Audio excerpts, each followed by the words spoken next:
Une nouvelle défaite pour le Stade Rennais qui n'y arrive pas du tout comment dire, en Ligue 1. Donc, ils viennent de deux victoires enfin, voilà, ils sont toujours invaincus en Ligue Europa, pas de problème. Mais en Ligue 1, ils n'y arrivent pas. Donc, ils sont.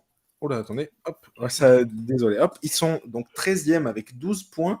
4 On l'a parlé, défaites. donc seulement un petit point d'avance sur Lorient, donc qui est le barragiste, et Barragiste. seulement 3 sur Clermont, donc première équipe relégable. Mm. C'est très très très très compliqué. On a pas mal parlé aussi la semaine dernière de comment ça s'appelle, de Genesio, pas sûr de enfin voilà, pas sûr de d'être là encore longtemps. Je me souviens, je crois que c'était Greg qui avait parlé, qui avait dit que s'il y avait une deux déroutes, enfin ou deux mauvais résultats contre Panathinaikos et C'est ça, ouais. et J'avais l'OL, dit qu'il ça serait, donne je pense, viré. voilà, licencié. Donc, il y en a eu un, donc c'était contre l'OL, il y a eu un mauvais résultat. On va voir, donc il y a eu pas mal on dirait, il y a eu pas mal de rumeurs voilà, qui affirment qu'il est en danger. Voilà, au-delà de ça, donc Rennes, c'est très très très compliqué, mais est-ce que c'est, voilà, j'ai envie de, entre guillemets, mettre voilà, un petit peu son capa, est-ce que c'est vraiment que de sa faute à Genesio, ce qui se passe à Non. Rennes? Vas-y, Bah, David, déjà, dis-moi. quand tu vends tes meilleurs joueurs chaque année, saison après saison, méticuleusement, que tu t'affaiblis chaque année et qu'il faut reconstruire chaque année en allant en allant tenter des paris, pour reprendre le terme que tu utilisais à l'endroit de Marseille tout à l'heure. Rennes, c'est chaque année qui tente des paris et que chaque fois ça marche. Bon, bah là, cette année, ça marche pas. Cette année, t'as Salah qui ça prend pas forcément en attaque, t'as pas, voilà, t'as perdu Doku Et et c'est pas le plus pire, hein. t'as pas eu de remplaçant poste pour poste de Doku, clairement, quoi, par exemple. Mhm. Pour prendre un exemple concret. Bien sûr. Et il y a pas mal de choses aussi. On en a parlé c'était Hugo. On a beaucoup discuté. C'était le fait que bah, la défense, c'est un centre de formation, en fait. La défense de Rennes, c'est vraiment un centre de Exact. formation. Et on l'a vu encore, bah, justement, le match contre l'OL. Greg l'a mentionné. Doué, bah, il fait une faute. Enfin, je veux dire, ça fait partie de son apprentissage, c'est sûr. Quatrième minute, carton rouge. Ouais. Mais c'est compliqué, quoi. Ça te coûte des matchs, ça. Mm, Ça te coûte des mm. matchs. Ce sont des erreurs d'inexpérience qui te coûtent des matchs. Donc voilà, Rennes joue avec cette équipe-là cette année. Je pense pas que ce soit vraiment la responsabilité de Genesio d'avoir cet effectif-là à disposition. Martin Terrier qui revient de blessure, qui était le meilleur attaquant l'an dernier, Mm. voilà, ça se passe pas terrible. Voilà, Ouais. c'est Donc, Rennes est aujourd'hui à 8 points de Lille le quatrième. On le rappelle juste sur les deux dernières saisons. Donc, Rennes a fini deux fois sur top 4, enfin deux fois sur la quatrième place.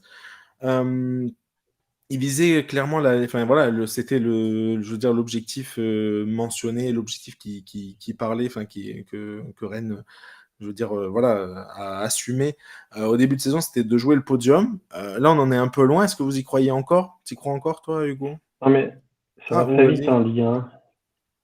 Mais est-ce que tu y crois encore? Moi, c'est ça juste la question. Là, je pose juste une question. Est-ce que vous y croyez encore? Est-ce que vous croyez encore au podium de, de Rennes?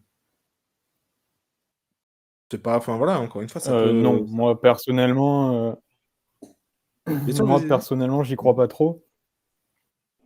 J'ai Après voilà, ils ont l'avantage que ça va pas très vite devant, comme tu dis, il y a pas, ils sont pas si loin que ça du LOSC. Mais clairement avec l'effectif qu'ils ont, moi je trouve ça trop juste. Ils jouent ils jouent deux fois par semaine avec la Coupe d'Europe. Voilà, ils ont un calendrier assez chargé. Et ouais, effectivement, ils ont fait le pari de la jeunesse du centre de formation.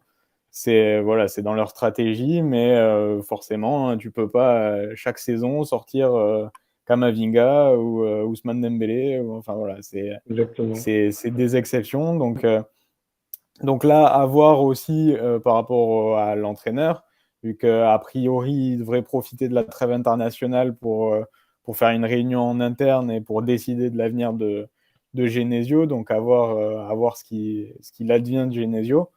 Mais avec cet effectif-là, si tu fais pas quelque chose au mercato d'hiver, Non, moi je vois pas comment tu rattrapes le podium et même pas le top 5 de la Ligue 1. Moi je vois des équipes comme Nice, comme Monaco, beaucoup mieux armées. Lille, ça joue mieux.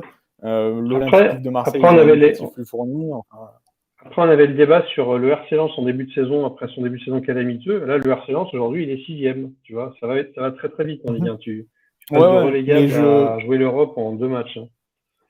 clairement. Mais Mais à titre personnel, je mets l'effectif du RC Lens assez Plus haut. loin devant celui Mais du Stade en, Rennais. en plus, même au-delà de l'effectif, c'est vrai qu'on a pareil, ça on l'a pas mal mentionné, et on l'a mentionné il y a encore quelques dizaines de minutes, c'est le fait que à Lens, tu as la continuité. Bon, Genesio est là depuis un moment, c'est sûr, mais il y a la continuité, je veux dire, dans le jeu, le fait de jouer avec le cœur, avec cette intensité que tu mets à tous les matchs. Rennes, je sais pas, c'est pas ça, c'est vraiment Et puis, des. pour répondre à ta question, Ruben, sur le podium, ça voudrait dire que Rennes finisse par s'immiscer entre Nice, Monaco et Lille. Bien Ça sûr. paraît peu crédible au vu des matchs qu'on voit depuis le début de saison, effectivement. Ok, donc vous êtes plutôt pessimiste, tu les rejoins, toi, Greg?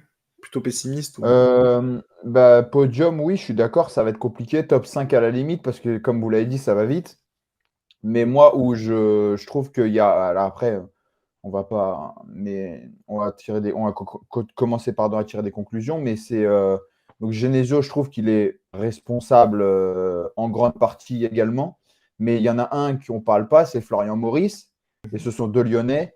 Je suis désolé, mais son mercato, il est raté, mais de A à Z. Enfin, Matic, très bonne pioche. Vraiment, il apporte. Mais franchement, défensivement, tout le monde s'est dit ils vont recruter un défenseur, ils ont recruté personne. Arthur Théat, c'est loin d'être l'assurance tout risque et c'est loin d'être le plus mauvais. Mandanda, c'est un bon gardien forcément, il t'apporte l'expérience, mais c'est plus non plus El Phénoméno. Et puis Amari Traoré, je ne comprends pas. Je suis supporter de Rennais, je pense. Si je suis supporter rennais, je pense qu'on partage le même avis, mais ils ne l'ont pas remplacé. C'était ton capitaine. Alors, ok, ce n'était pas le joueur le plus connu de l'effectif, mais il c'était l'un des t'apportait plus énormément de importants. choses à Marie Traoré, offensivement, défensivement. Ouais, bien sûr. Et défensivement, comme vous l'avez dit, ouais, c'est vraiment une défense. Tu ne peux pas jouer en Ligue 1 et même la Coupe d'Europe avec des joueurs comme ça. Le plus vieux, c'est Théat. Je crois qu'il a 23-24. Qui t'apporte l'expérience? Et puis, ils ont peut-être trop allié, enfin, trop, comment dire, ils sont trop concentrés sur leur milieu de terrain qui était déjà fourni avec Santa Maria, avec, bon, là, ils ont Matic. Ils ont perdu le Croate, là, Majer aussi. L'ouvre Majer, Faut ouais. pas l'oublier, qui était quand même qui était vraiment intéressant. Et ils sont trop concentrés sur l'attaque et le milieu pour moi. Mais la défense, ils l'ont délaissé. Le fait, Blas, c'est offensif, quoi. Alors c'est beau, hein, ça joue bien et tout, ça fait plaisir. Mais la défense, pour moi, ils l'ont délaissé. Et à ce niveau-là, pour moi, c'est une faute très grave. Limite une faute professionnelle pour Maurice, parce que je ne comprends pas comment. Et tout le monde le disait. Hein. Il y avait le dossier Davinson Sanchez qui était un petit peu. Tout le monde disait Davinson Sanchez, il va peut-être venir. Il n'est pas venu. Et ils font confiance qu'à des jeunes, alors des jeunes de qualité, mais il n'y a personne pour les encadrer. Et pour moi, ça, c'est quand même très grave à ce niveau-là d'avoir fait une bêtise pareille, quoi. Ouais, c'est sûr. Et puis en plus, on le voit là, parce que Amari Traoré il continue de faire des super matchs en Liga, donc il est du côté de la Real Sociedad, et il continue de faire des super matchs, soit en Ligue 1 et en Ligue des En Champions. plus, il est parti libre. Ils ont eu pour oui. Et en plus, ils vont perdre des joueurs pour la CAN. Donc, voilà. Pour couronner le tout. Rennes va perdre plus. des joueurs pour la CAN. Donc là, c'est pas le moment. Il va Ça va recruter en janvier, c'est sûr et certain. Exactement.